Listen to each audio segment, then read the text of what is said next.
أعوذ بالله من الشيطان الرجيم. بسم الله الرحمن الرحيم. لا أقسم بهذا البلد وأنت حل بهذا البلد ووالد وما ولد لقد خلقنا الإنسان في كبد أيحسب أن لن يقدر عليه أحد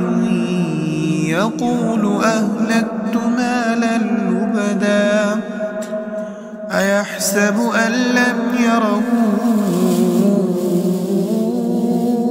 أحد ألم نجعل له عينين ولسانا وشفتين وهديناه النجدين فلاقتحم العقبة وما أدراك ما العقبة فك رقبة أو إطعام في يوم ذي مسغبة يتيما ذا مقربة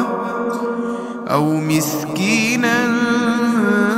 ذا متربة ثم كان من الذين آمنوا وتواصوا بالصبر وتواصوا بالمرحمة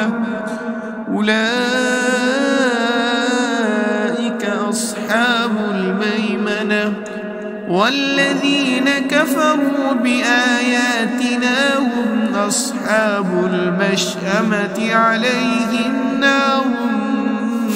مؤصدة